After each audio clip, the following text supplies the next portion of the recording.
नमस्ते। आज हम बात करते हैं दमा, अस्थमा, सीओपीडी जो बहुत ही कॉमन प्रॉब्लम हो चुकी है। खासकर जो मेट्रो सिटीज़ हैं, महानगर हैं, पॉल्यूशन की वजह से बहुत लोगों को दमे की, सांस की दिक्कतें रहने लगी है। और एक्चुअली बहुत से लोगों के दिमाग में ये बात है कि दमा दम के साथ जाएगा या दमा को ठीक नहीं किया जा सकता। ऐसी कोई बात नहीं है, ये 100% क्यूरेबल है।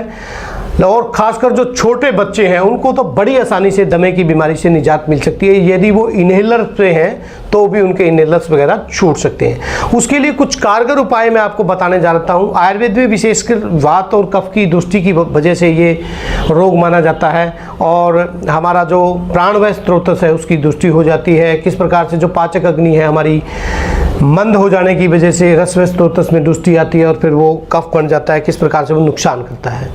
लेकिन हमें उस कारण के निवारण करने होंगे किस वजह से दमे की दिक्कत है या अस्थमा की दिक्कत है। बहुत से मुख्य कारण रहते हैं, जैसे स्मोकिंग भी एक बहुत बड़ा कारण है। इसके साथ साथ खान पान का विशेष रूप से हमें ध्यान रखना पड़ेगा। अस्थमैटिक पेशेंट को ठंडी चीज़ें बिल्कुल ना खाएं, फ्रीज की ठंडी चीज़ें अवॉइड करें। दही, लस्सी, डेयरी प्रोडक्ट, खासकर दूध से बनी हुई चीज़ें, बहुत लोगों में ऐसा देखने में मिलता है जैसे ही वो दूध को बंद करते हैं या दही लस्सी को बंद करते हैं तो उनके अस्थमा की समस्या गायब हो जाती है।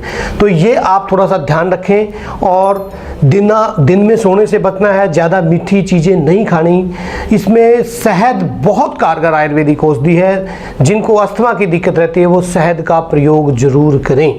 उसके साथ साथ बहुत सी आयुर्वेदिक मेडिसिन्स हैं जो एज ए वैसोडाइलेटर्स के काम करती हैं या म्यूकस सिक्रीशंस को कम करती हैं। उन मेडिसिन्स का प्रयोग किया जा सकता है। कुछ कास्ट औषधियाँ हैं, चूर्ण के रूप में प्रयोग की जा सकती हैं। कुछ रस औषधियाँ हैं, उनका प्रयोग किया जा सकता है जो 102% अस्थमा के पेशेंट्स को रिजल्ट देती हैं। तो उनमें से कुछ आयुर्वेदिक औषधियाँ जैसे मैं बताना चाहूँगा आपको,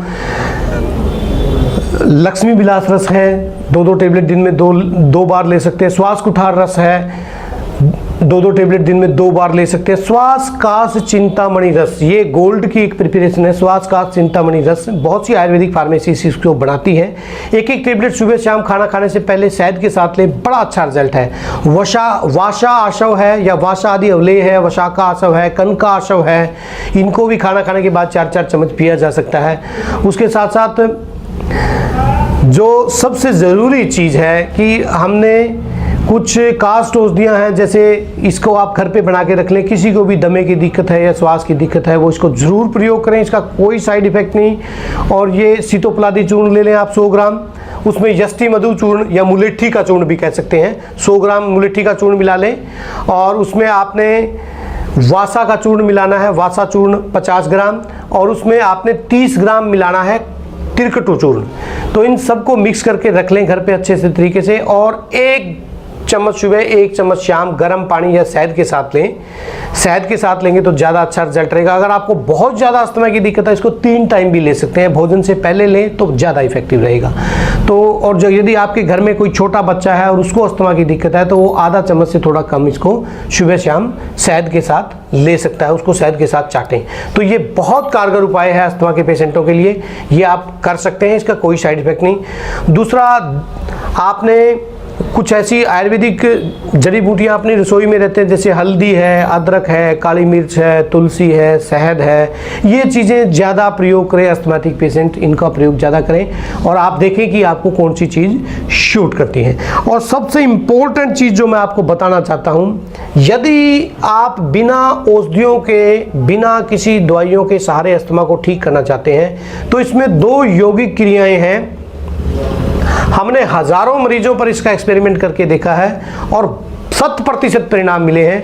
ये योगिक क्रियाएं करवाने की आदत डाल लीजिए। नंबर 1 तो अस्थमा में क्या होता है, सांस लेने में दिक्कत होती है पेशेंट्स के, जो अस्थमा के वाले पेशेंट के लंग्स हैं जो उसके अंदर सूजन आ जाती है और उस वजह से वो सांस लेता है तो उसमें आवाज़ आती है और बड़ी दिक्कत होती है। तो आपने अपने लंग्स की वाइटल कैपेसिटी को बढ़ाना है, अपने लंग्स को हेल्दी रखना है। उसके लिए एक तो जो कारण है उनसे बचिए, डस्ट से, पोल्यूशन से, और खान पान की जो चीज़ें मैंने बताई उनका ध्यान रखिए। दूसरा, आपने थोड़ा सा लंबे गहरे सांस, भस्त्री का प्राणायाम क्रिया है ये, इसको आप करें, इससे आपके फेफड़े मजबूत होंगे। लंबा गहरा सांस आप लेंगे, थोड़ी देर होल्ड करेंगे फेफड़े में, फिर छोड़ देंगे, फिर लेंगे, फिर छोड़ देंगे। इसको भस्त्रिका क्रिया बोलते हैं, ये जरूर कीजिए और धीरे धीरे इसकी कैपेसिटी टाइमिंग पीरियड बढ़ाते जाइए। 2 से 3 मिनट ऐसा करेंगे तो बहुत अच्छे रिजल्ट मिलेंगे आपको। दूसरा कपालभाति एक योगी क्रिया है, ये बहुत जबरदस्त रिजल्ट दिखाती है। बेसिकली ये पाचक अग्नि को प्रदीप्त करती है और जो भी आप खाए पिएंगे उसका प्रॉपर तरीके से पाचन होगा और म्यूकस बनना बंद हो जाएगा आपके, तो वो बहुत लाभकारी रहता है कपालभाति। देखिए इसमें क्या करते हैं, नाक द्वारा सांस को बाहर फेंकेंगे, पेट अंदर जाएगा।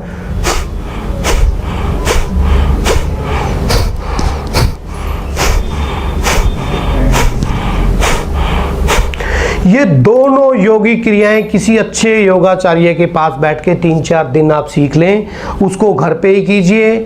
और जो चीज़ें मैंने बताई है वो 102% रिजल्ट हैं इन चीज़ों के। फिर भी यदि आपको इमरजेंसी में इनहेलर्स लेने पड़ते हैं या आपको ब्यूडिकोट या अस्तालिन कोई भी इनहेलर आपको स्टेरॉइड के चले हुए हैं तो वो बड़े सेफेस्ट है। बहुत से लोगों को ये मिथ्स है कि इनहेलर लेने से तो नुकसान ज़्यादा होगा। देखिए बिल्कुल भी इमरजेंसी में आपको इनको लेना चाहिए, इनका इतना नुकसान नहीं है क्योंकि ये डायरेक्ट जाके फेफड़ों में काम करते हैं। बजाय कि मेडिसिन या कोई एलोपैथिक इंजेक्शन लगवाते हैं या कोई स्टीरॉइड हम ओरली खाते हैं, उसके बजाय ये बहुत ज़्यादा सेफेस्ट तरीका है और इमरजेंसी में आप इन चीज़ों को यूज कर सकते हैं। ठंडी चीज़ों से बच के रहिए, सर्दियों में गर्म पानी पीजिए, खान पान का विशेष रूप से ध्यान रखिए। तो मेरी आपसे प्रार्थना, इस वीडियो को ज़्यादा से ज़्यादा शेयर कीजिए ताकि अस्थमा के जो पेशेंट्स हैं वो ठीक हो सकें और ये असाध्य बीमारियों में नहीं आती। इसको बड़ी आसानी से योगी क्रियाओं से, प्राणायाम का माध्यम सहारा लेके और आयुर्वेदिक खान पान का सहारा लेके इसको ठीक किया जा सकता है। बहुत बहुत धन्यवाद। नमस्ते, राम राम, जय हिंद।